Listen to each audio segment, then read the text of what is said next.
Moi ben, pois retomamos entón a sesión que nos quedou pendente do seminario en liña, o webinar de decembro, que tivemos que suspender por imponderables que afectaron a varios dos relatores, pero pediúsenos do Consello que non deixásemos sin pechar esa sesión que na que xa se fixeron as súas intervencións Bieito Silva, Miquel Pradilla e Ivón Manterola. Por tanto, non vai ser como estaba previsto en aberto con entradas de preguntas do público, pero imos gravala e imos pola a dispor en liña na web do Consello. Primeiro, claro, agradecer aos relatores que a súa participación, a súa contribución, a Bieito, a Miquel e a Ivón. Prazer vervos de novo. A Bieito veixo algo máis, pero tampouco moito, non creades, porque estamos pechados cada un na súa casa. A Miquel vino un pouquiño tamén, porque temos un proxecto conxunto en marcha, entón tivemos moitas sesións en liña tamén. E a Ivón, pois, non, vino revisando esta mañá o que xa vira en decembro da súa intervención. Así que, primeiro, moitas grazas polo esforzo que fixestes en decembro e máis agora.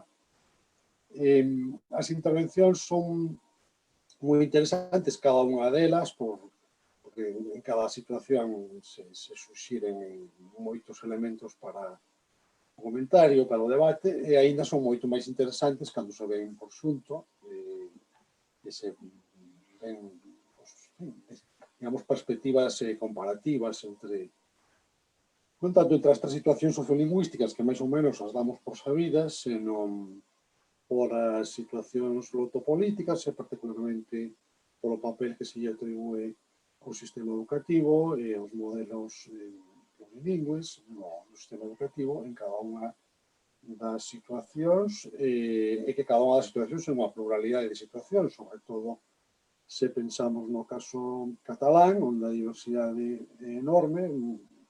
Pedirlle a Miquel, como de feito fixo, que concentrase o foco na situación do País Valenciá, polo que pudese ter de máis próximo a nós, unha serie de aspectos básicos, e pedinlle a Ivón que se concentrase na situación da comunidade autónoma vasca, porque sei por experiencia que é moi distinta a situación de Euskadi e a comunidade autónoma vasca coa situación navarra, e non digamos xa se introducimos o parral de Euskadi Norte, Euskadi de Francia, pois no panorama. Entraríamos nunha casuística moi complexa e, en realidad, eu creo que o modelo que se está aplicando no País Vasco e as políticas lingüísticas que, con relación á educación, e o modelo que está funcionando ali é o que ten máis chamado máis a atención aquí en Galicia.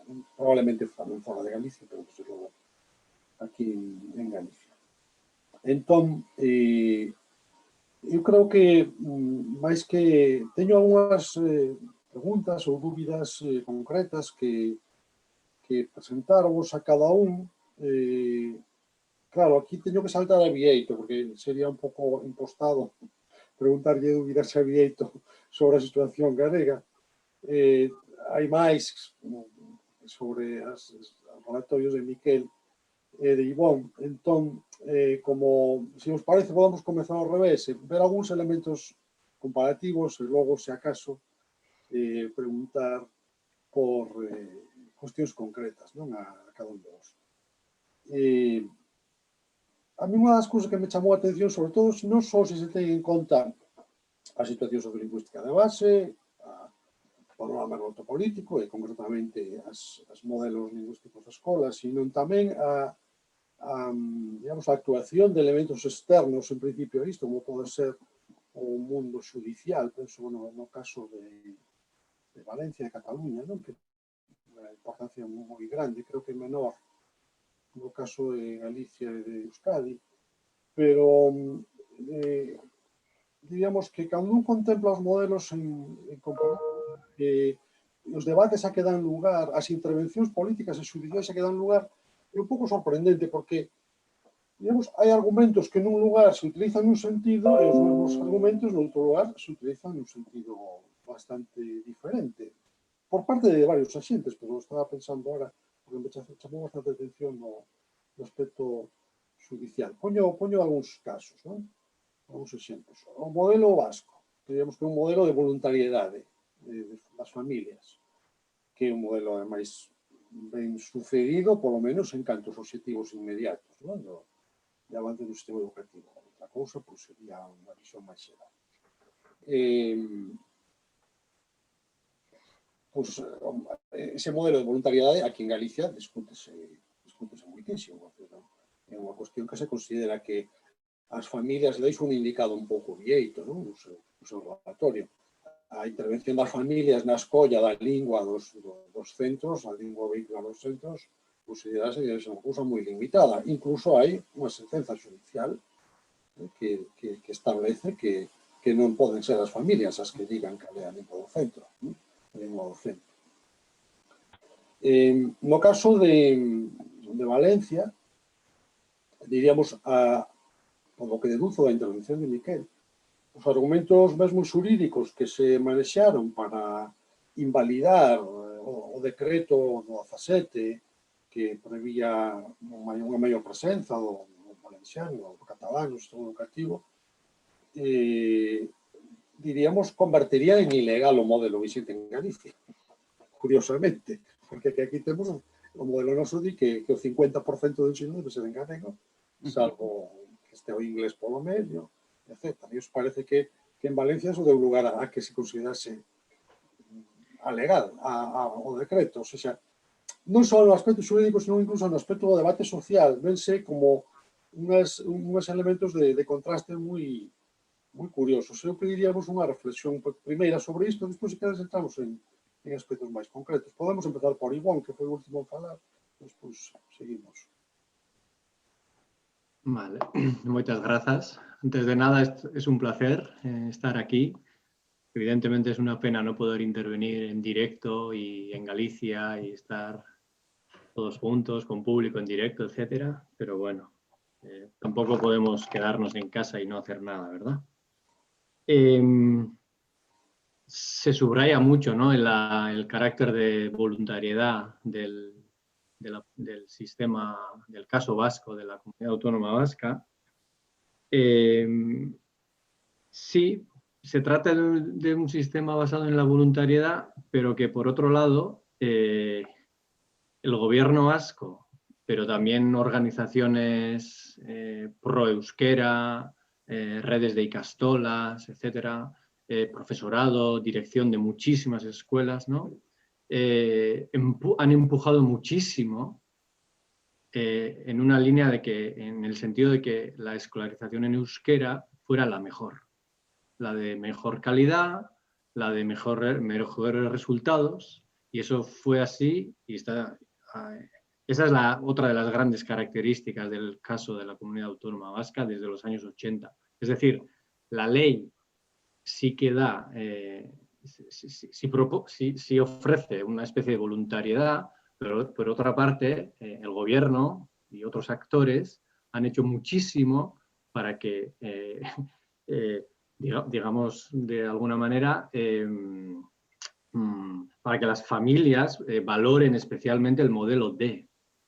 Es decir, no se trata solo de decir a las familias, elegid el modelo que queráis, sino que el gobierno y otros actores sociales han hecho muchísimo, están haciendo muchísimo para que el mejor modelo sea el modelo D, el euskera como lengua vehicular. Es en ese marco donde se dice a las familias, elegid. Si fuera el caso contrario, es decir, el gobierno les dice a las familias, pueden elegir, pero si el gobierno no fomenta la escolarización en euskera, si no hay una gran movilización social a favor de la escolarización en euskera, yo dudo muchísimo que las familias elegirían el modelo D en la medida actual, ¿no? Entonces, está siempre el acompañamiento, hay una base legal de voluntariedad, pero en un marco donde se ha hecho muchísimo y hay que seguir haciendo muchísimo para que el modelo D sea, es decir, la escuela en euskera sea mucho mejor que la escuela en castellano. Entonces, es ese marco, ¿no? Yo creo que hay que hablar de voluntariedad, pero en un marco más general. Es que ricasco, moitas grazas. Non sei, Iker, si ti queres, non tens por que falar precisamente disto, pero se queres facer unha reflexión así un pouco de algún aspecto comparativo do que das vosas intervencións que che pareza digno de falar de. Sí. ¿Yo? Bueno, también, bueno, dejar que os agradezca la invitación a participar, ¿no? en esta jornada. La verdad es que aprendo muchísimas cosas siempre que os oigo hablar. Yo creo que es fundamental que estemos en contacto hoy más que nunca para establecer precisamente esto, comparaciones, ejemplos de buenas prácticas, posibles errores. Todos podemos aprender mucho los unos de los otros. Naturalmente tenemos situaciones sociolingüísticas diferentes, esto es fundamental. Tenemos sociedades diferentes y, por lo tanto, seguramente los modelos que presentamos, bueno, están muy vinculados a este tipo de cosas, ¿no? La dinámica comparativa, esta dinámica contrastiva, me lleva efectivamente a comentar el tema de la elección por parte de los padres, ¿no? En el caso del modelo vasco, que ciertamente es un modelo de éxito, por supuesto, está habiendo una tendencia clarísima, más o menos orientada, por supuesto, hacia el modelo D, pero estoy seguro que, además de eso, además de que el modelo D es un muy buen modelo, seguramente, pedagógicamente hablando, seguro que hay detrás una sociedad, un centro de gravedad en la sociedad vasca en que esto no es un riesgo importante, ¿no? para que no haya finalmente una voluntad de rehabilitar la lengua en última instancia, ¿no? Cada sociedad es un mundo. Cada sociedad es un mundo. En el caso de la lengua catalana, por ejemplo, en el caso valenciano, que es del que me ocupé el otro día, estamos hablando de un proceso donde la lengua está fuera del ascensor social desde el siglo XVI. Y llegamos al siglo XXI, el año 2015, cuando hay por primera vez un cambio político relativo, donde parece que salga el sol, si me permitéis la metáfora climatológica. Parece que salga el sol, ¿no? Pero de una manera tenue, ¿no? El modelo de elección lingüística ya lo teníamos antes. Lo teníamos antes en el modelo de tres. Era un modelo que emanaba ya desde el Partido Socialista cuando estuvo en el poder durante 12 años aproximadamente, desde el año 1983 al 1995. Después este modelo cayó en manos del Partido Popular y, como se dieron cuenta que la normalización que propiciaba era de tan baja intensidad, le dieron continuidad. Entonces, esta elección, ¿qué pasó en el País Valencià? Pues pasó que la elección del modelo, que era el modelo de promoción del valenciano, donde el valenciano tenía más peso, no pasaba del 30% de los alumnos escolarizados. Entonces nos encontrábamos con una doble sociedad, con un 30% de alumnos escolarizados, donde este modelo que funcionaba bien, era un modelo al estilo vasco, donde había calidad de enseñanza, los mejores resultados se daban en este modelo, no pasaba de aquí. Y teníamos un 70% donde, esto en la pública, estamos hablando de la enseñanza pública, donde la lengua estaba en un programa de incorporación progresiva, el valenciano, donde los resultados finales de competencia lingüística, por supuesto, no eran bueno, ni de lejos los del dominio final de valenciano y castellano del programa de enseñanza en valenciano. Que estábamos creando una doble sociedad. No os hablo de la privada, porque la privada ha sido impermeable a la vehicularidad del valenciano. Simplemente había una asignatura. Estamos hablando de casi un 40%, 30 y largo por ciento del total del alumnado en el País Valenciano, porque también ha sido una apuesta ideológica, etc., ¿no? ¿Qué quiero decir con eso? Que el nuevo modelo lo que quería era un modelo único que incrementase en la medida que fuese posible esta presencia del valenciano, pero de manera fija a toda la comunidad educativa. Bueno, esto de entrada en una situación sociolingüística como la valenciana no deja de ser un objetivo importante. Un objetivo importante. Más allá que los sectores más comprometidos con la lengua, pues quisiéramos muchísimas otras cosas, ¿no? Pero en una situación glotopolítica como la valenciana hay que ir paso a paso. Tú puedes hacer un diagnóstico, puedes establecer una terapéutica, pero si resulta que la medicación que le das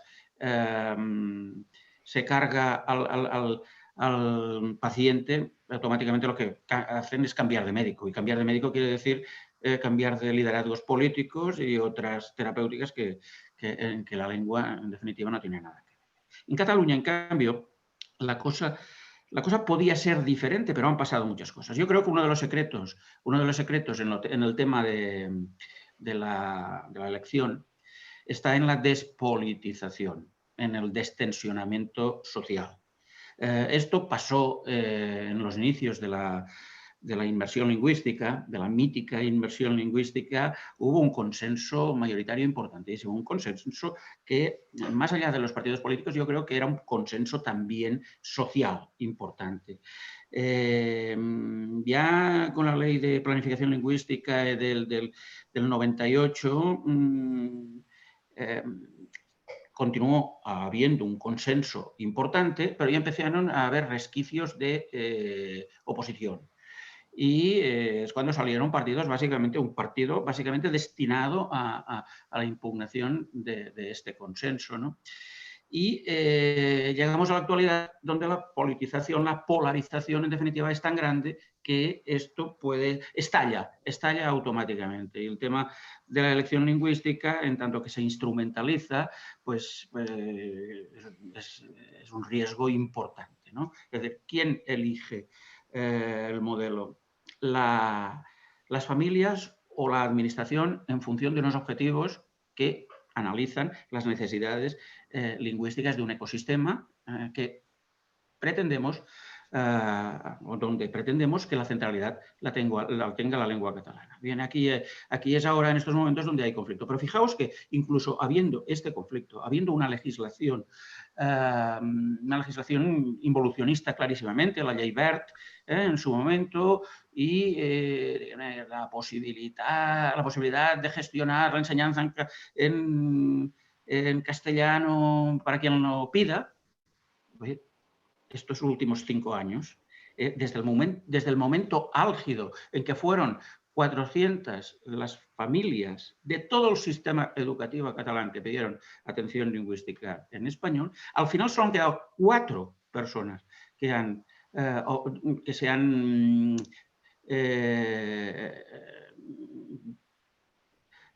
beneficiado de los recursos que aportaba la ley Wert para garantizarles esta enseñanza. Solo ha habido 4 personas. Es decir, algo pasa también que estos mensajes antinormalización, antiinmersión, tampoco tienen ninguna potencia social.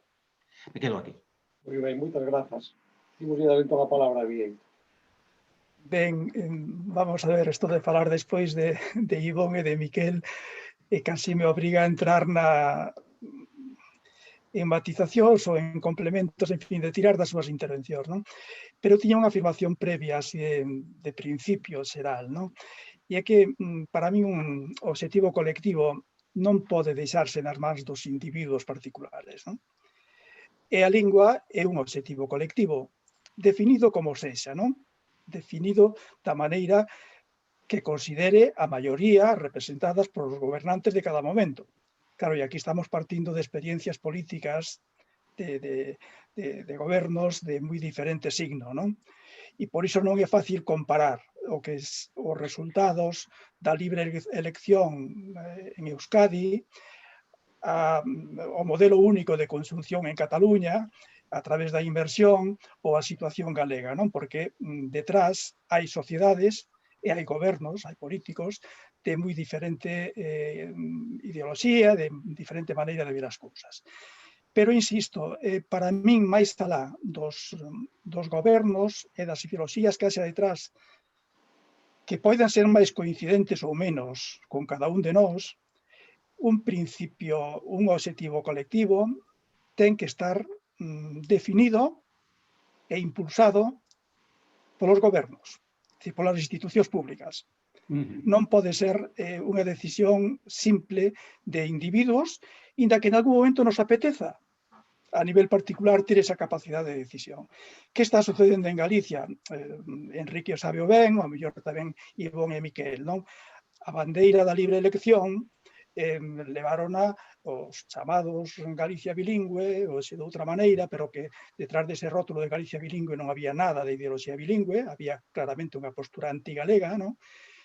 E sei tamén que desde posturas ao mellor opostas, moi galeguistas, mesmo moi nacionalistas, hai persoas concretas, familias, que reclaman o dereito a que os seus fillos e fillas sexan educados en galego, non?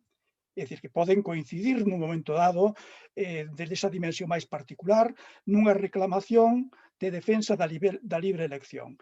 Pero eu insisto, nin uns nin outros, inda que entenda os argumentos, non? Os argumentos dos galeguistas ou dos nacionalistas galegos que se sitúan aí nesa posición, entendos perfectamente, pero é unha postura de barricada, de ponerse aí nun resistencialismo condenado socialmente ao fracaso. Socialmente condenado ao fracaso. Claro, o ideal é unha situación como a que apuntaba un pouco Miquel de Cataluña alá dos anos 80, cando a defensa da inversión, de alguna maneira, xurdiu e foi aproveitada moi ben polos nacionalistas cataláns, pero xurdiu pois de Santa Coloma de Gramenet. Non? Entón, claro, do inmigrante andaluz, ou murciano ou galego, tanto me ten, non? Que sabía que para integrarse en Cataluña necesitaba integrarse na lingua catalá. Claro, é un contexto que en Galicia non se dá, e que circunstancialmente foi moi positivo para o catalán. Claro, e no País Vasco está facendo moi ben, decía moi ben Ivón tamén, cuidado, detrás desa pancarta de suposta libre elección hai impulsos, non? Hai incentivos, hai maneiras de facer que poden levar para un lado ou para outro. Ou maneiras de non facer que entón o que fan é deixar que as cousas vayan por onde vai a corrente dominante, non? Que iso sería o que pasaría en Galicia, non? Postos a especular xa. É dicir, aquí posiblemente non necesitan os antigalegos, os contrarios ao galego, sacar bandeiras nin pancartas antigaleguistas, porque seguramente incluso os desacredita un pouco, non? Por iso a política do noso goberno, PP, durante casi as 3 ou 4 décadas que levamos, 4 décadas xa, de autonomía, foi sempre unha línea máis ben de deixar facer, non? De deixar ir. Incluso cunha mensaxe subliminal que algún colega dixo xa hai moitos anos, de que, total, o galego é un problema transitorio, non? Para os que o ven así, non? É un problema transitorio, polo tanto non hai que erguer bandeiras, nin dar gritos, non berrar. Non fai falta, non? Esa é contraproducente para os seus propios intereses. En suma, por ir cortando. Chega, a ver, vamos propor outra, arremor desta intervención de Vieito, outra rolda, sobre Vieito, as vosas intervencións tamén, pero Vieito claramente apunta, digamos, a conexión da cuestión do modelo educativo, do modelo bilingüe na educación, por unha parte con elementos de tipo ideolóxico e por outra parte con elementos de tipo máis social e político. Falas dos obxectivos, por exemplo, e falas das ideoloxías. Que hai moitos elementos ideolóxicos no debate, está claro, non? Se collemos, por exemplo, da intervención de Miquel, unha das cousas que me chamou a atención, non? Que por outra parte chamou a atención, pero eu sabía, cando falábamos cos lingüistas cataláns, todos e todas, digo todas tamén, porque non estou pensando nunha muller, tamén Millet, dicían que a presenza do catalán no sistema educativo non era tan masiva como se dicía, que realmente non había datos, había unha especie de sombra, pero quizáis unha cuarta parte ou unha terceira parte de docencia, falando moi en xeral, nos centros educativos en Cataluña estaba sendo en castelán. Desde logo, máis de o 5 ou 10% que máis ou menos se supuña que era a lengua.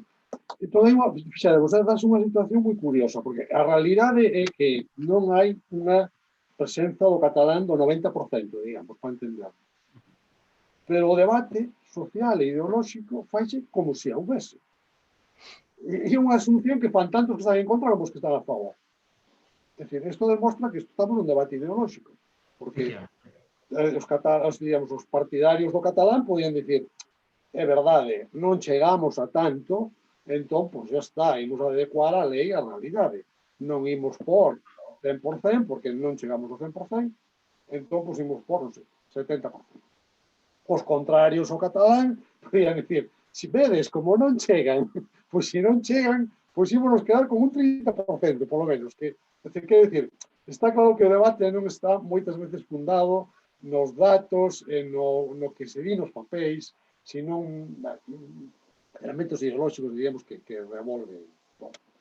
E Ivón, por outra parte, moi atenadamente, tamén sinala que o goberno e a sociedade están promovendo, digamos, escoller o modelo de é millor, non por razóns lingüísticas, sino porque por razóns de tipo pedagóxico, porque son centros que tiveron máis apoio, porque houve innovación educativa, porque, digamos, é máis atractivo por razóns que non son, digamos, exclusivamente a lingua, sino que teñen que ver con outras cousas.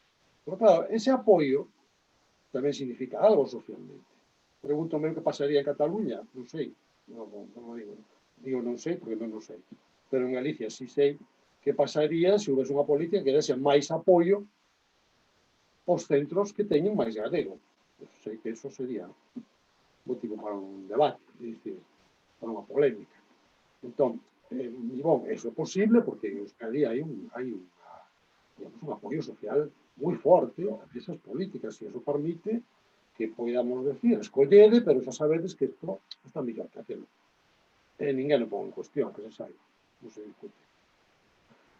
É dicir, que aí temos eso, o entramado de relacións do sistema educativo coa sociedade, coa política, coas ideoloxías, que a cuestión aí, diríamos, principalmente dos obxectivos. Cales son os obxectivos, realmente? Sendo moi breves, moi concisos, cales son os obxectivos dun modelo lingüístico plurilingüe ou bilingüe? Vamos a preguntar. ¿Cuáles serían? ¿Cedo la palabra para que no empiece siempre yo o cómo lo hacemos? Empieza a ti primero, dale, tío. Yo, bueno. Los objetivos están clarísimos desde la ley del 82, que es la ley de la normalización del uso del euskera, y los objetivos de la escolarización obligatoria son, tanto para el euskera como el castellano, un dominio avanzado de ambas lenguas al oral, o sea, en su dimensión oral y en su dimensión escrita. Y más allá, y aparte de esto, los últimos currículos también inciden en que debe ser un objetivo primordial fomentar actitudes positivas hacia la diversidad lingüística y en especial hacia las lenguas minorizadas. Entonces, los objetivos están clarísimos, hasta el punto de que se suele decir que a más o menos un nivel del marco europeo B2 en euskera y castellano a los 16 años y un nivel B1 más o menos en inglés. Entonces, los objetivos, o sea, niveles de capacitación. Entonces, eso está desde, yo suelo decir desde siempre, para los que somos un poquito, bueno, ya no tan jóvenes, pero bueno, los que nacimos por ahí hace 40 años, ¿no? Lo que hemos conocido siempre, ¿no? Los objetivos legislativos de los 80. Entonces, eso está clarísimo. Hoy en día, evidentemente, después de 40 años de un desarrollo, pues en términos generales, bien positivo, el objetivo también primordial es, evidentemente, el uso de la lengua también en el espacio escolar. Y es el gran caballo de batalla que todavía está lejos de resolver y seguramente nunca se resolverá de manera definitiva, ¿no? Viendo las dinámicas sociolingüísticas de nuestro país. Entonces, es un objetivo que tiene que hacer que tiene que hacer al modelo D todavía mejor de lo que es. Y ese es el gran objetivo, aparte de los objetivos que ya he mencionado, de los de siempre, ¿no? La capacitación bilingüe en euskera-castellano y también en inglés. Y bueno, voy a ceder la palabra así. ¿Listo? Sí, sí, Miquel. Sí, como que irás, Miquel. Falo eu por aquilo de non seguir sempre a mesma secuencia, porque senón parece que vai sempre ao rebufo, non? E tampouco o que está esperando, non? A oportunidade de matizar cousas. A ver, eu tiña unha cuestión final sobre a intervención anterior relacionado coa libre elección ou non. Unha palabriña que tiña aquí anotada no papel e que, bueno, que me esquecín de meter, non? Pero que é importante, non? A palabra é de segregación ou integración, non? A contraposición entre esas dúas cousas, non? A libre elección, e repito o que dixen antes, máis alá de que as circunstancias sexan diferentes, en un momento dado a libre elección poida levar cara a un lado ou cara a outro, e máis alá diso, é que os modelos de libre elección pura levan consigo un risco de segregación. Pensando en Galicia, en concreto. Enrique o sabe o mellor camín aínda, vamos, non é fácil, non é difícil tamén sabelo, non está no simple ambiente, non fai falta ser un estudioso do tema. Unha segregación, unha opción de segregación lingüística, é dicir, de que escollesen as familias do centro da Coruña ou do centro de Vigo, tanto me ten, a lingua na que queren que se eduquen os seus fillos, que escollen os da privada, que sempre é urbana por definición. A privada aquí en Galicia, polo menos, non está fora das cidades, non existe. Anecdóticamente en algunha vila, non? Pero nada máis. Se se abre esa posibilidade, estamos abrindo un camiño de segregación non só lingüística, é que detrás da lingua está o social, está o económico, está o profesional. Estamos creando sociedades que non se comunican. Estamos xerando guetos, de alguma maneira, non? Guetos de élite ou guetos de parias, tanto me ten, non? Pero guetos. Isto, para min, é moi perigoso. É absolutamente indesexable. Vale. E xa entrando no dos obxectivos, e que pouco que engadir ao que comentou Ivón, eu tiña aquí diante de min agora noutra pantalla, por eso mirar veces un pouco de lado, non? Unha diapositiva que utilicei na miña presentación de decembro, os obxectivos que aparecen no currículum 11, que é o que teño eu aí, o da lei BERT, que decía antes Miquel, son literalmente os que dixo antes Ivón, non? Comprender e expresar con corrección oralmente por escrito na lingua galega, na lingua castelá, textos, etc., etc. Comprender e expresarse nunha ou máis linguas estranxeiras de maneira apropiada.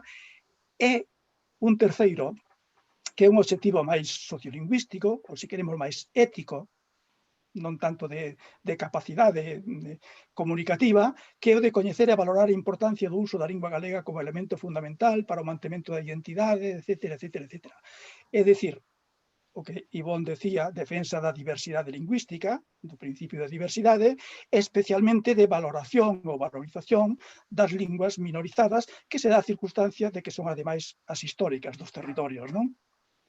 Entonces, o que hai é que ver como se pode activar como se pode botar man, como se podemos imaginar recursos, medios, procedimentos para facer isto real. Porque iso está aí. Eu non teño nada, absolutamente nada que engadir, nin que quitar. O que se di aí. Na lei 11, na 11. Non estou falando xa de outras leis. Están aí clarísimo. Que sucede? Que os obxectivos normalmente son, bueno, rótulos que quedan aí no fondo da paisaxe e que logo no que non se entra de verdade é cales son os recursos, os medios que hai que activar para poder chegar aí, non? E facer controles periódicos para ver se se está chegando ou non. Tanto en cuanto a capacidade de uso como en canto a actitudes. Saber facer e saber ser, non? Ou saber estar. Esas dúas dimensións. Claro, isto conectaría co que de alguma maneira tamén Enrique nos preguntaba ou incluía na súa intervención, non? Que se os incentivos, por recuperar unha palabra que se utilicei antes e que conectan moito co que está pasando en Euskadi, non? Se os incentivos a favor do galego, no noso caso, serían socialmente aceptados, non? Home, depende que incentivos e depende como se presenten. Claro, aquí está a habilidade tamén, non? Aquí está outro concepto que é o da pedagogía social. Hai que facer moito traballo de pedagogía social.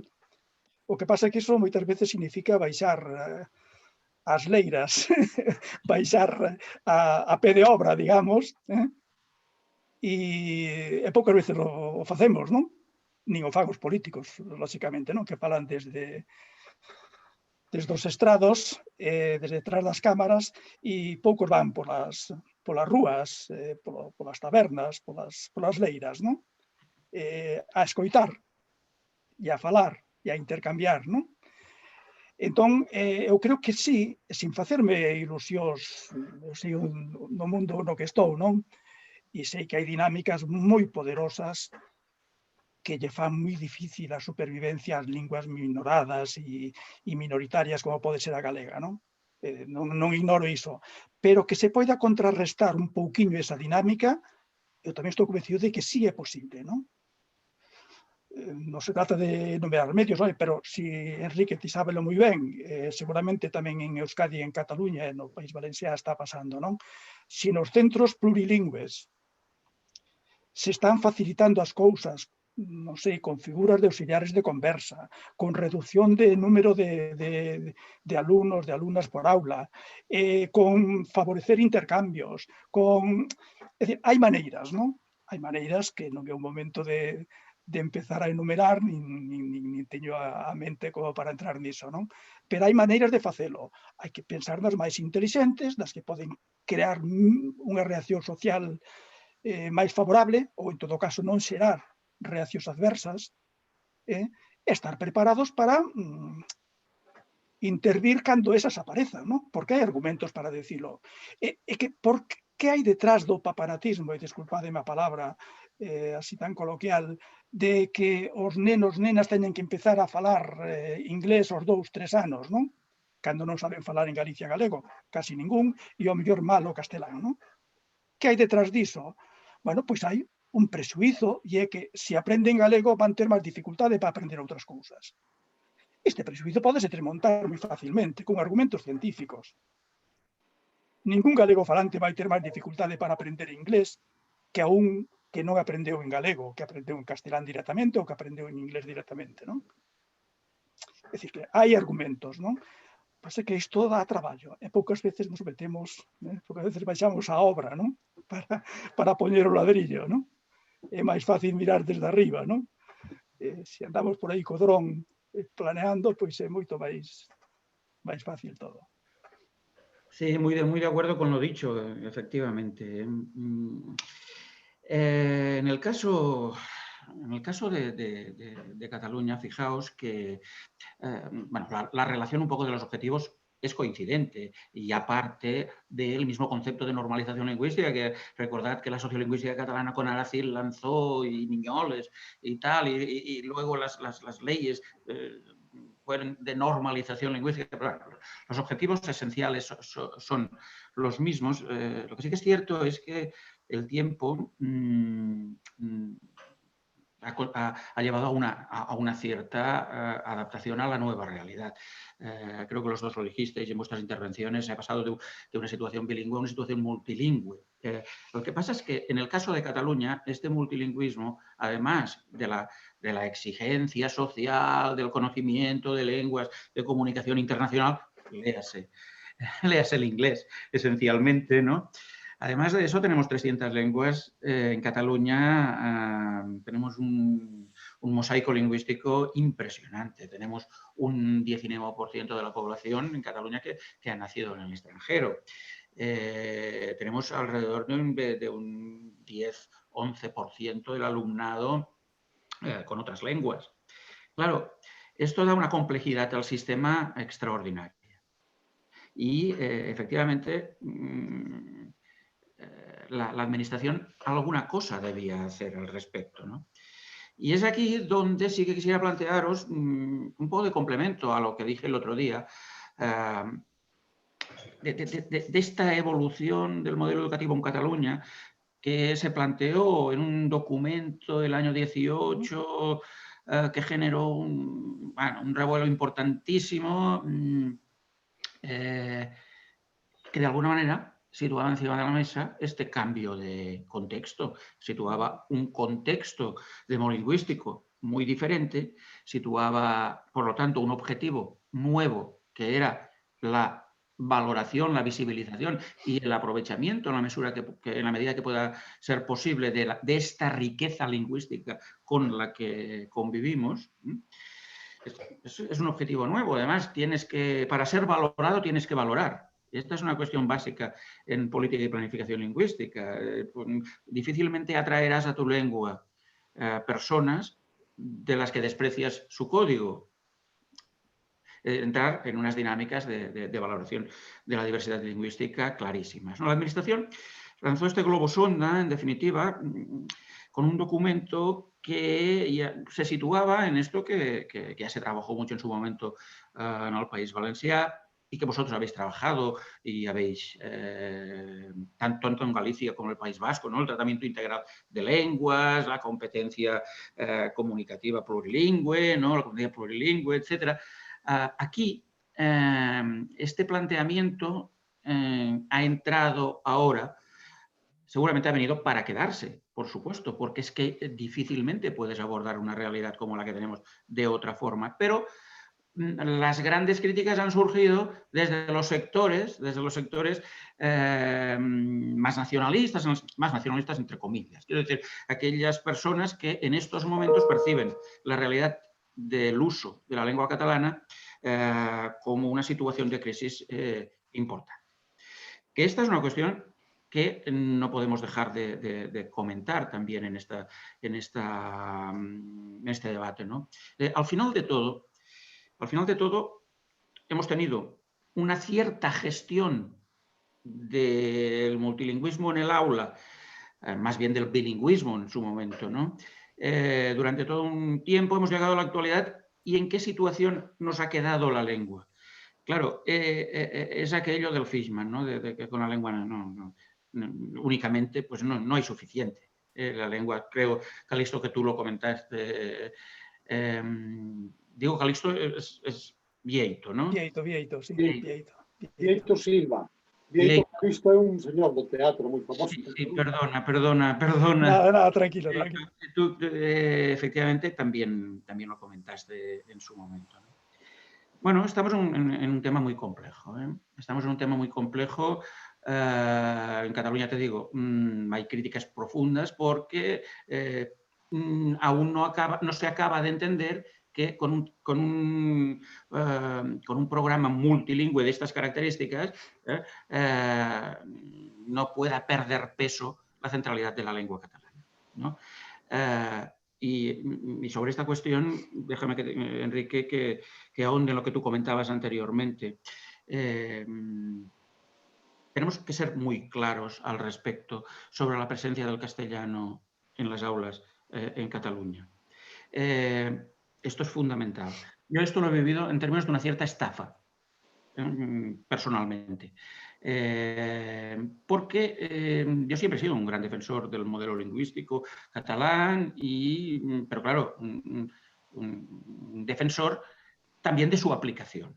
También de su aplicación. Nos hemos dado cuenta que hemos vivido una ficción extraordinaria. De tal manera que si el 25% les tomamos la palabra, si les tomamos la palabra en el 25%, yo firmo ahora mismo. Firmo ahora mismo con el 25% de vehicularidad del castellano y nos gestionaremos nosotros el resto. Además, creo que esto en programas de tratamiento integral de lenguas, etcétera, esto sería perfectamente factible. La presencia del castellano en zonas, sobre todo en secundaria, en las zonas urbanas de la conurbación de Barcelona, es abrumadoramente mayoritaria. Y esto percentualmente tiene un impacto muy grande.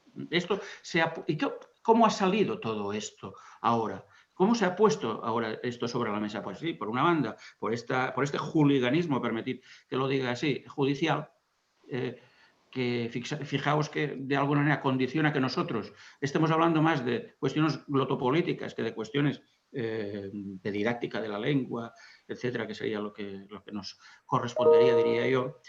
¿Verdad? Por una parte ha sido eso, esta reacción que para mí es muy importante, pero es que por la otra ha habido una clarísima constatación que la lengua ha entrado en una situación de crisis en los usos interpersonales importantísima. De crisis en los usos interpersonales. Aquí estaría el meollo de la cuestión, ¿no? Y aquí nos damos cuenta que la escuela sí, como objetivo, ha bilingüizado a la población, le ha dado al alumnado la competencia lingüística suficiente, pero no ha tenido un papel de liderazgo para crear actitudes proactivas para el uso, para el otro objetivo que es que la lengua catalana sea, en un marco plurilingüe, la lengua de cohesión social. Por tanto, es aquí donde tenemos una disonancia clarísima, ¿no? Bueno, paro.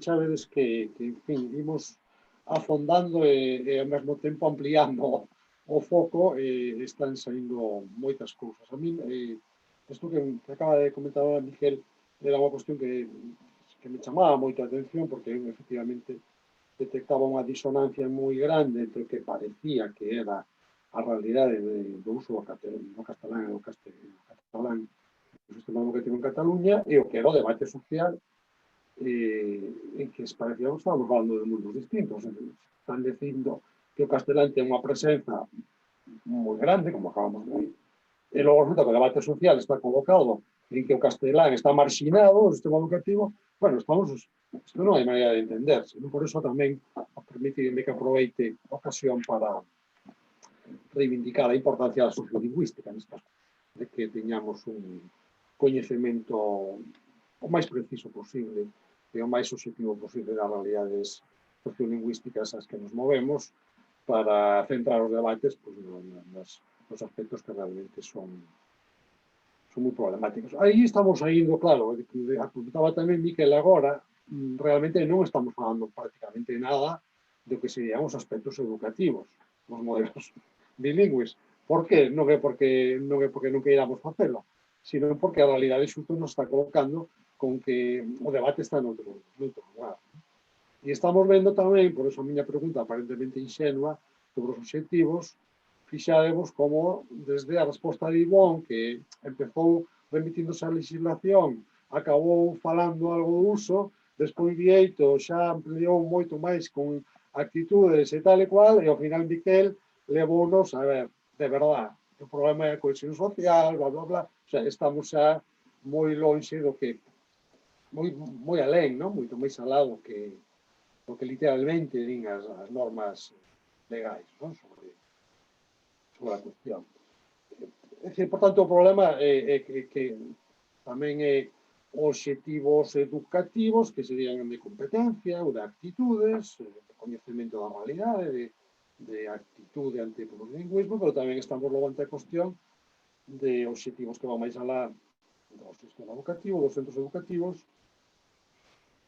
Claro, Vieito aí fala de incentivos, eu creo que el cando fala de incentivos está se referindo a como funciona de ben a promoción do modelo de Euskadi, pero tamén está se referindo aos incentivos sociais, ¿no? Pues isto en Galicia vivimoslo moi en carne viva, como que incentivos sociais existen para ter un coñecemento, un dominio, máis alá da pura formalidade de facer un exame, un dominio do galego e un uso e unha afluencia no seu uso. Que incentivos sociais hai para adquirir esta competencia que non a ten?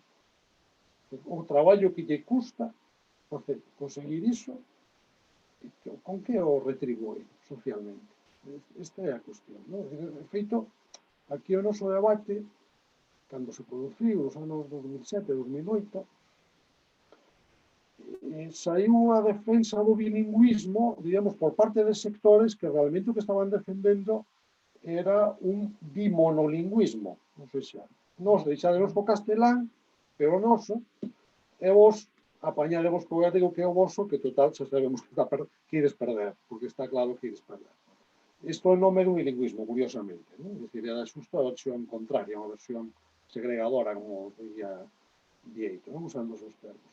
Pero o problema que había cadera, o problema que había de fondo está en miña análise, permitidme un poquinho esta exposición para, se queredes, volvemos sobre o asunto, é que no momento en que hai sectores sociais que perciben que o dominio do galego dá unha certa ventaxe sobre o non dominio do galego, sobre o monolingüismo castelán, dito de outra maneira, resístense contra iso. É dicir, en realidad a revolta é non contra o bilingüismo, é contra que se ti és bilingüe, dominas ben as túas linguas, tes unha ventaxe nesta sociedade e eu non quero que isto sexa así, porque eu non quero aprender o galego e quero que non me aventaxes por saber as túas linguas. Entón, aí, isto colócanos un pouco ante a cuestión, efectivamente, dos incentivos sociais. Eu creía, que, por exemplo, no caso de Cataluña, existía un incentivo social para aprender catalán, na medida en que é unha lingua útil para ter un bo traballo, para promoverse na sociedade, etc. Non sei se que me correxiu por ampliar isto. E eu quería vos colocar un pouco... Hablaré de eso, sí, sí. A cuestión ahora sobre a mesa dos incentivos sociais. Se queres, para invertir a orde, fala ti primeiro, Vieito?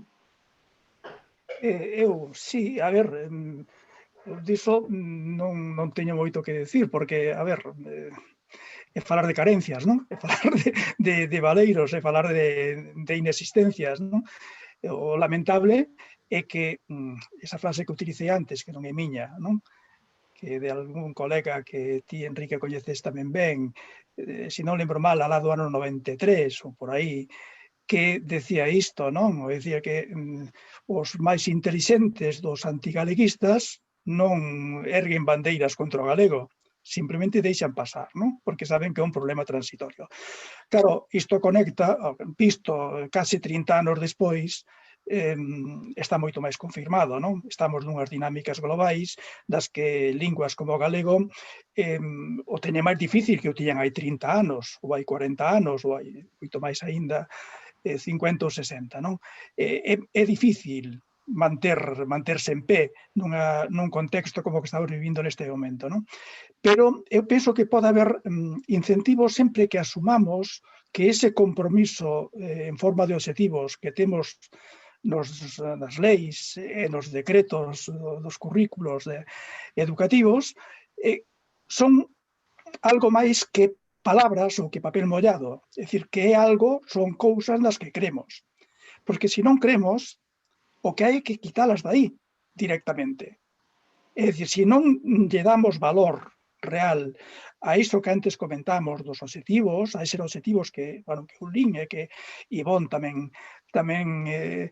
comentou con palabras del, entón o que hai que facer é quitalos dai, non? Bueno, e asumir que todo o que nace morre, como alguén di moi ben, non? E, bueno, e non pasa nada. Ou pasa o que pasa, pero, en fin, hai que soportalo, non? Pero ben, deberíamos plantarlle cara a isto, non? E asumilo con todas as consecuencias. Pero non nos enganemos, ou que non nos enganen, Se o objetivo é iso, e por tanto é un mandato, temos que asegurar que chegamos ou que nos achegamos, por lo menos, a esa meta que nos marcamos colectivamente, non? E aí están, efectivamente, os recursos, os medios, os incentivos, como lle queiramos chamar, non? E pode que, a pesar de todo iso, ao cabo de 10, 20, 50 anos, asumamos que esta é unha batalla perdida. Bueno, pois, en fin, se chegas... O que non se pode deixar de dar a batalla. Hai que dala, non? Porque eu creo que sí é posible. Creo que sí é posible. Consciente das dificultades, pero é posible. En unha sociedade como a galega, ter o galego como lingua histórica de Galicia, ter o castelán como lingua, lóxicamente, do Estado, que está tamén moi metida en Galicia, ter o inglés, e mesmo ter máis cousas, ter o portugués, no noso caso, etcétera, etcétera, non? É posible. Hai que facer as cousas ben, non? E isto levaríanos, máis alá do que ti preguntabas realmente, porque eu non sabería entrar moito niso, o que ti preguntabas, levaríanos dentro do ámbito escolar a pensar que se pode facer ou que se pode mellorar, non? Asumindo de entrada o que tamén xa se dixo, non? De que a escola non é unha illa. A escola está dentro da sociedade.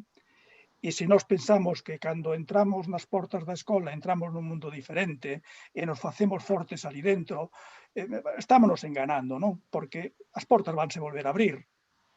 Os nenos, as nenas, os adolescentes viven cada vez máis cas ventás abertas das redes, das tecnoloxías, etcétera, mesmo desde dentro dos interiores das aulas, non?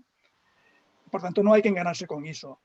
Non pode identificarse política lingüística con política lingüística escolar.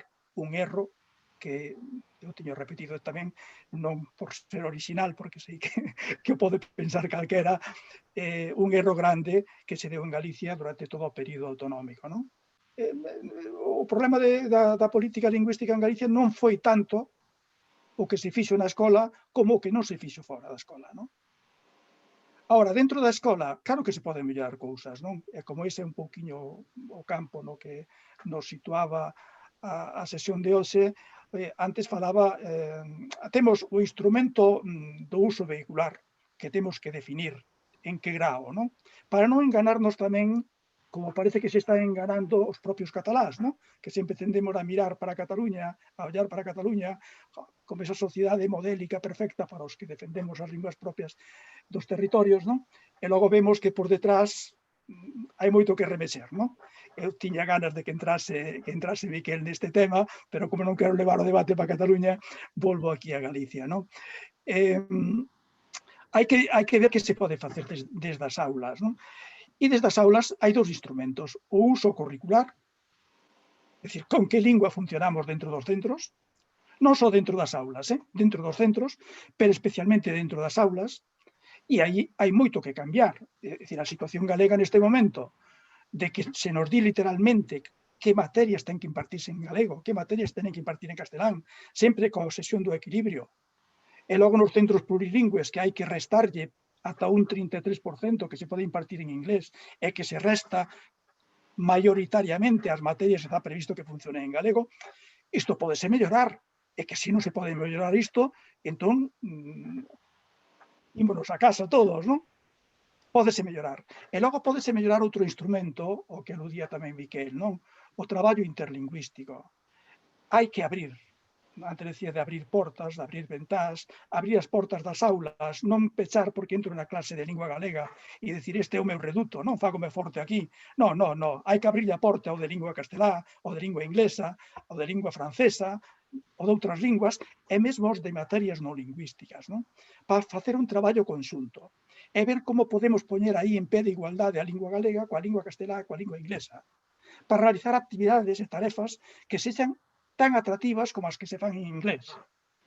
E para que o alumnado vexa aí a par que hai cousas que se fan en galego, cousas que se fan en castelán, cousas que se fan en inglés, pero que non son sempre as cousas que convencionalmente se asocian co galego, sino que tamén serve para outras cousas. E conseguir, e están tamén as habilidades estratégicas, dos individuos, conseguir o respaldo da profe ou do profe de lingua castelá e de lingua inglesa, que é máis posible do que pensamos moitas veces, non? Parece que hai unha tendencia de poñerse a defensiva, e moitas veces son aliados, ou poden ser aliados. Hai que conseguilo. Hai que conseguir leválos a ese terreo.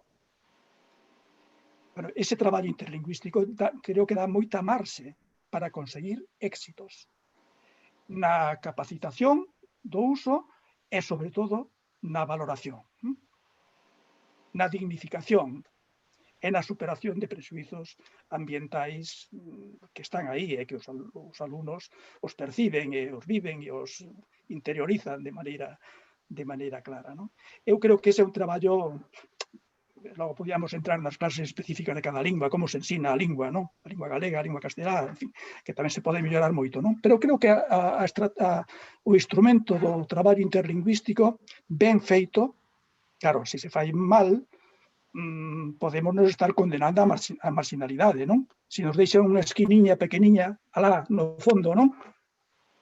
Para un proxecto no que todo funciona ou realmente potente e atractivo funciona en castelán e en inglés, isto non. Pero é que é posible, estáse facendo. Dese traballo que temos un pouco pendente, Enrique, de experiencias un pouco modélicas ou propositivas, creo que podemos atopar moito disto. De facer cousas en colaboración, pero que esa colaboración repercuta favorablemente sobre quen o necesita. Porque non se trata de marxinar o inglés ou o castelán, que simplemente non necesitan que se poñan tan arriba, non? O que necesita o apoio é a lingua galega, non? Entón, aí eu creo que hai moito campo de mellora, hai moita xente, hai bastante xente traballando nesta liña. Seguramente faría falta moita formación, darlle moita máis visibilidade a estas cousas, e ver que son posibles. E, ademais, consegues algo que é moi interesante do punto de vista educativo, non? E é que o alumnado se sinta a gusto, se sinta motivado polas tarefas académicas, que non está simplemente ali posto nun pupitre facendo actividades rutinarias, non? Porque isto significa poñelo a pensar, a investigar, a sair mesmo da aula, a buscar información por aí, é dicir, a facer cousas atractivas, que é un dos grandes problemas que está tendo o sistema educativo neste momento, non? Que vos ali a boquexar e a disimular que non dormimos, pero que estamos casi dormindo, non? Entón, hai marxes de mellora, pero, bueno, sin esquecerse do fundamental, que a escola é unha parte que se pode mellorar moito, pero se fora o que decías ti, Enrique, non hai estímulos para que demostrar que o galego serve para algo, porque vas a unha empresa e non te piden, ou mesmo che proíben que fales en galego, claro, é que desa maneira hai que conseguir tamén traballar aí coas empresas e co mundo laboral e co mundo con todo, co mundo do lecer. Hai que poñelo aí, darlle visibilidade a iso, non? Porque senón non hai nada. Eu creo que por aí van os éxitos do modelo D do País Vasco. A parte de demostrar, como demostraron xa hai bastantes anos, que só conseguían un nivel en euskera mínimamente aceptable os que estudaban no modelo D, e, por tanto, se logo querían ir a unha oposición no que lle exixían un B1 ou un B2, etc., os que non estudaron ese modelo tiñan moito máis difícil. Esa é unha maneira de incentivar, si queres negativa, pero, bueno, unha maneira de incentivar, non? Claro, se aquí non se pide para nada, entón, evidentemente, isto non serve, isto habrá que ir asumindo pouco a pouco que, bueno, que foi, pero que non é. Que imos facer? Fomos novos e ímonos facendo vellos. Moi ben, Mieito, moitas grazas. E como estamos xa empezando a ir curtos de tempo polo que nos deron, se vos parece, retomando este tema ou se queredes facer unha reflexión final, pode ser sobre o que estábamos falando, de incentivos sociais, pode ser retomar o que poñía agora Mieito sobre a mesa, que eu entendía un pouco máis no contexto este último que falaches de que é o que se pode facer, entendía un pouco máis no contexto do outro webinar, do xénero este, pero está ben en todo caso lembralo. o que facía referencia a Vito para aclararnos, de que estamos intentando, está poniendo en marcha un proxecto de visibilización de prácticas de éxito, ¿no? De boas prácticas de promoción de uso do sistema educativo. Entón, Ivonne e Miquel, si queredes retomar o tema de incentivos e enganchar con eso unha reflexión final sobre este tan interesante diálogo, pois tenes a palabra. Primeiro, Ivonne, ou prefires ti, Miquel? No, me da igual. Somos disciplinados, seguimos tu... Bueno, gracias, Miquel. Sobre la retribución, los incentivos sociales, ¿no? En los años 80 no solo se empieza a valorar el modelo D, sino que con ello ahí se hace muchísima fuerza para que se valore también el bilingüismo, ¿no? Que se vea bien que el alumnado aprenda las dos lenguas, ¿no? Es la historia de muchísimas familias, pero de muchísimas familias donde los abuelos y los padres están orgullosos, muy orgullosos, de que sus hijos vuelvan a casa hablando en euskera, ¿no? Cuando ellos, los padres, los abuelos, no lo pudieron hacer, ¿no? Entonces, estas historias, estas autobiografías lingüísticas, desde los años 80, nos muestran, nos dan señales clarísimas de que el incremento del modelo D alimentó y se alimentó de una valorización positiva de la capacitación bilingüe, ¿no? Luego, a partir de los años 90, especialmente digo, ocurre lo mismo, pero con el inglés, ¿no?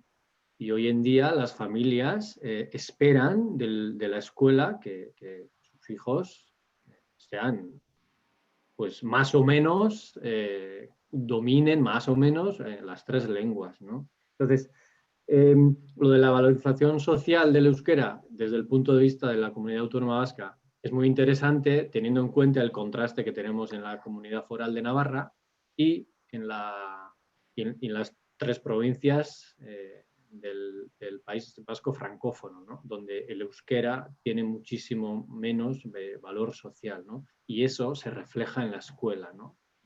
Evidentemente. Tanto es el prestigio, aquí en la comunidad autónoma vasca, el prestigio del modelo D es tan importante que hay iniciativas de planificación lingüística en ámbitos de actividades de extraescolares, donde incluso participan clubes de deportes de élite y se habla de deporte en modelo D. Es decir, actividades extraescolares en modelo D. Entonces, la historia de la transformación de la escuela en la comunidad autónoma vasca constituye una referencia muy importante para que, por ejemplo, las empresas, el mundo laboral también pueda ir transformándose poco a poco hacia un mayor uso del euskera. Es decir, en los 80 el 5% de los trabajadores de la escuela, ¿no?, sabían euskera, y hoy en día el porcentaje está en un 90%. Cuando me hago referencia a los trabajadores, estoy hablando del profesorado, pero son trabajadores. Es decir, el modelo D no es solamente un tema del dominio escolar, ¿no?, sino que constituye, y es interesante construir este discurso, ¿no? Se puede transformar una realidad, un dominio social, tal y como lo ha hecho la escuela, ¿no? Entonces, el incentivo social, pues ahí está, ¿no?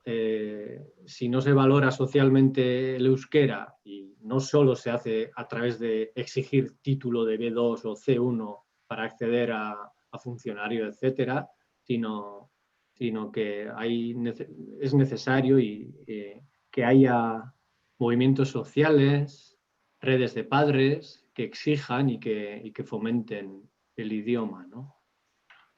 De hecho, pues, siempre se suele decir, ¿no?, que en el caso de la comunidad autónoma vasca y más en general, el caso del euskera, se habla mucho de las políticas lingüísticas gubernamentales, etcétera, pero lo nuestro no se entiende si no se toma en cuenta el grassroots movement, ¿no?, el de abajo para arriba, ¿no? Que bueno, que me imagino que la audiencia también más o menos lo conoce. Y voy a finalizar, ¿no? De manera bastante similar a lo que hice en mi intervención, ¿no? Hay un punto en esta discusión sobre los modelos educativos donde yo a veces tengo la sensación de que, lo voy a decir de manera coloquial, nos estamos dando contra la pared, ¿no?, con la cabeza, ¿no? El debate ideológico también ha salido antes, ¿no?, al inicio de esta sesión, ¿no? Yo creo que llegados a un punto hay que levantar un poco la cabeza y dejar un poco al lado el debate de la lengua vehicular. Yo estoy hablando de la Comunidad Autónoma Vasca. Sí, también. Hay que un poco descargar el debate de la lengua vehicular y hay que cargar el debate de los aspectos pedagógicos y de la formación del profesorado. En nuestro caso, la enseñanza del euskera, la capacitación del alumnado en euskera oral necesita una vuelta de calcetín a todos los niveles, niveles de materiales didácticos, formación del profesorado, etc. Las investigaciones recientes sobre los Euskaldunberris, o bueno, los neofalantes del euskera, claramente nos están diciendo que alumnado que se ha escolarizado en modelo D, hay un perfil bastante potente que dice que no tiene suficiente autoestima sobre su euskera oral y que esa falta de autoestima personal les impide, junto a otros factores, evidentemente, más colectivos, les impide usar más el idioma, ¿no? Entonces, esto evidentemente es un problema, es un reto de política lingüística en todos los ámbitos, pero también educativa. Y es un problema, es un reto didáctico que la enseñanza del oral, tanto a nivel de capacitación como al nivel de autoestima, ¿no?, se trabaje de otra manera en comparación a cómo se ha hecho hasta ahora, ¿no? Entonces, termino insistiendo en que hay que mantener el foco en el debate ¿vale?, la lengua vehicular, que sí, evidentemente que sí, hay que mantener la tensión para que las familias se den cuenta de que el euskera tiene que ser la lengua vehicular principal, porque si no tenemos eso se cae todo lo demás. Pero ya a partir de ahí, el debate hay que centrarlo mucho más en aspectos de didáctica y de pedagogía. Casco, muchas gracias. Bueno, creo que me toca a mí. Bueno, como estamos ya en la fase final, no quiero dejar de decir que ha sido un placer estar debatiendo con vosotros. He tomado buena nota de toda una serie de cosas que habéis dicho, con las que estoy extraordinariamente de acuerdo. Creo que Vieito ha hecho una carta a los reyes en el sentido de dibujar un planteamiento que posibilite, un planteamiento pedagógico general que posibilite una rehabilitación lingüística que garantice, ¿no?, una convivencia lingüística armoniosa con la lengua patrimonial en el centro, en definitiva, ¿no? Y bueno, creo que le ha tomado la palabra porque ha ido, yo diría que en la misma línea, ¿no? Bueno, doy un poco la mirada catalana sobre esta cuestión. Es la mirada catalana más actualizada, en definitiva, o la que institucionalmente se intenta poner encima de la mesa con el debate que está suscitando, es justamente esto que estáis planteando vosotros, ¿no? Es el hecho de, tú lo comentabas, Ivonne, de salir, ¿no? Es decir, hacer un reto didáctico. En definitiva, presupuesto, investigación y formación. Para poder trabajar teórica y prácticamente modelos de gestión del multilingüismo a partir de las últimas investigaciones que hay en el mundo y en Europa especialmente sobre estas cuestiones, ¿no? Habrá que hacer también mucha pedagogía social para intentar conciliar esta cuestión con la idealización de una inmersión lingüística que hemos visto que quizá no por sus pilares teóricos, sino por una ejecución, yo diría que muy lamentable, donde se ha infringido la legalidad, la propia legalidad, de manera increíble, pues no ha tenido verdaderos problemas para modificar nada, ¿no? Lingüísticamente hablando. Bueno, aquí hay una cuestión que para mí es central y es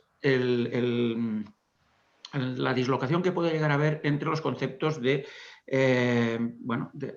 actitudes y de comportamientos. Actitudes y comportamientos. El papel todo lo aguanta y tenemos grandes planteamientos teóricos sobre la cuestión. Incluso cuando el Partido Popular gobernaba en el País Valenciano, sobre el papel teníamos unas formulaciones lingüísticas que bueno, podían hacernos pensar que realmente la rehabilitación de la lengua también era un objetivo anhelado, ¿no? Esto lo trabajé yo cuando hablé de las etapas de infraplanificación lingüística con la izquierda en el poder, contraplanificación lingüística con la derecha en el poder. Pero cuidado, cuando decía contraplanificación lingüística, lo especificaba, delataba, cuando hablaba de contraplanificación lingüística, quería decir no que se impugnasen lo que habían hecho con anterioridad, porque la realidad es que hubo una política de seguidismo, sino que había un contraste muy claro, había que desenmascarar estas actitudes, estas proclamas, estas soflamas sobre la lengua y un comportamiento, en el mejor de los casos, indolente, cuando no claramente hostil, ¿no? En relación a la lengua.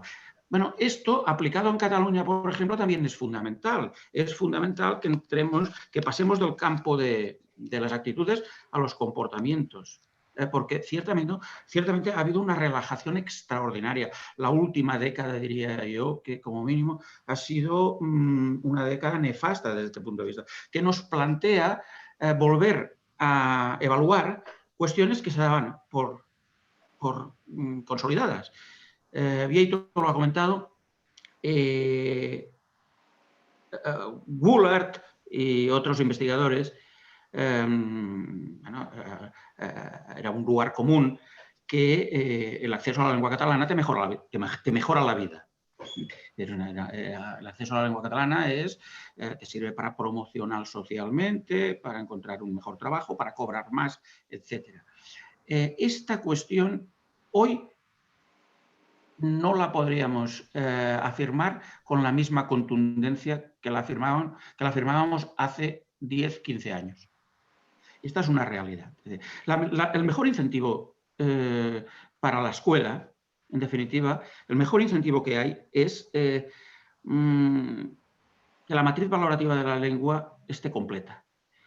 Que socialmente esta lengua funcione, que tenga valor social, ¿no? Y que los sectores socioeconómicos, de alguna manera, atiendan a aquello que llamamos los requisitos lingüísticos, es decir, el dominio de la lengua está vinculado, el acceso a un trabajo está vinculado al dominio de la lengua, etc. Este es el mejor incentivo, ¿no? Y esto se ha resquebrajado. Por lo tanto, en Cataluña en estos momentos hay un debate intensísimo sobre esta cuestión. Desde el interior, yo estoy en el debate interno en el Consell Social de la Llengua, intentando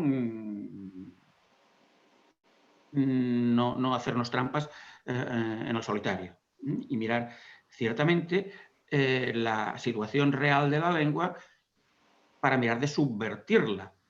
únicamente aceptando los déficits es como puedes mejorarla, ¿no? Y por lo tanto, esta sería para mí una cuestión fundamental. La lengua es la sociedad, y la escuela es la sociedad, y la sociedad es la escuela. Y de la misma manera que la escuela no puede permanecer al margen de las instrucciones sociales que le da la sociedad en relación a las lenguas que utiliza, la misma escuela tiene que salir a la sociedad.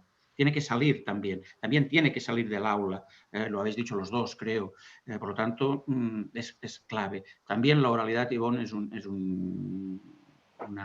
una cuestión central, que se ha visto que es fundamental en nuestro caso porque los usos interpersonales están tocados y hay que trabajar mucho en este sentido. Bueno, yo acabaría aquí mi intervención. También yo diría que quisiera darle un toque positivo, optimista desde la preocupación, por supuesto, ¿no?